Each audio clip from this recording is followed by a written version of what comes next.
Madam President, what took place here on the floor yesterday was nothing short of the Senate working at its very best. The Senate took a bold step towards securing greater justice for millions of Americans by advancing the Respect for Marriage Act with a resounding bipartisan vote. Standing here on the floor yesterday, you could feel the sense of relief, of joy within the chamber. After the vote, I got on the phone with my daughter and daughter-in-law and told them the good news, that marriage equality is now on the march towards final passage. Thank goodness. Passing the Respect for Marriage Act is no longer a matter of if, but only of when. Later this afternoon, the Senate will take the next step in the process by formally adopting the motion to proceed. After that, both sides will have to work together to reach an agreement for voting on final passage as soon as we can. Yesterday's vote was a vindication that it was well worth the wait.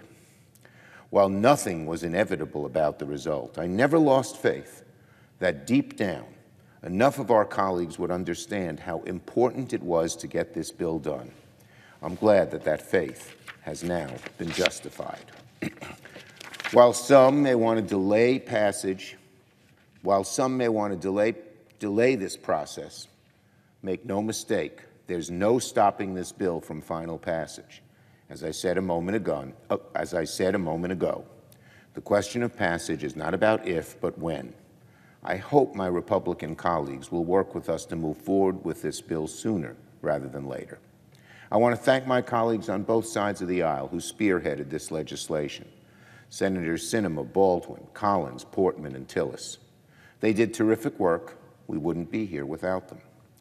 Finally, I hope this bipartisan legislation and all others we have passed this Congress will continue to show how the Senate can function in the upcoming 118th Congress. I've always said I've had a hierarchy. First, try to get things done in a bipartisan way whenever possible. It's far better to get things done for the American people than hold show votes that bring political reckoning but have no hopes of passing. Our job, after all, is to get things passed, make lives better here in the Senate.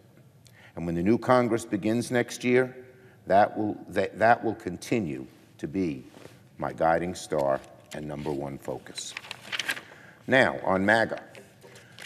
Madam President, last week's midterm elections revealed a basic but often underappreciated truth about politics.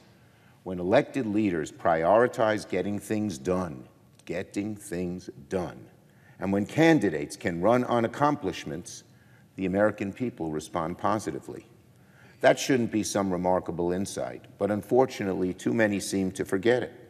Indeed, too many of my Republican colleagues seem to have forgotten it over the last couple of years. And look what happened on Tuesday. The Republican side ran many flawed candidates who embraced MAGA radicalism, and they lost. They spread the big lie, sowed doubt and division and nastiness, and they ignored the issues that mattered most to Americans. As a result, voters ran in the other direction. But don't take my word for it. Here's what Leader McConnell himself said earlier this week, and I want to quote him in full. Quote, this is Leader McConnell.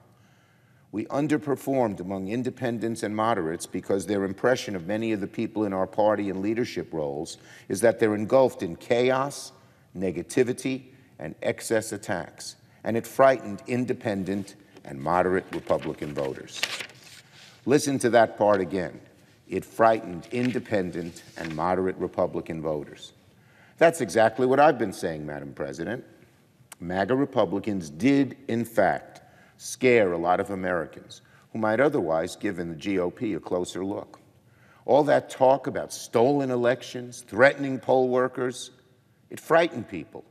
And thank God, Americans said, this is not for us. Americans believe deeply in democracy, despite right-wing radical MAGA news media throwing all kinds of lies and incendiary statements at them every day.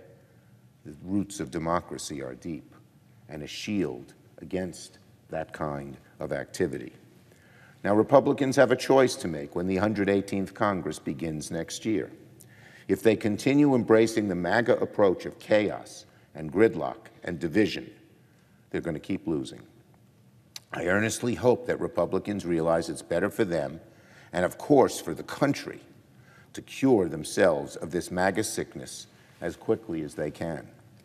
I know that it won't happen overnight, and I know that some on the other side would prefer to double down on MAGA, but it is critical for our nation's health, and in fact their party's health, that they learn this lesson. Americans don't want government to be an endless circus of MAGA insanity. They want leaders who will take their job seriously and work across the aisle to solve our nation's problems. They know we're not going to succeed at everything, but they want good, earnest efforts at trying. And when we try, when both sides try in good faith, we often get a lot done, as this past Congress has shown. If Republicans fail to accept this wisdom, they will only invite further defeat in the future. I yield the floor.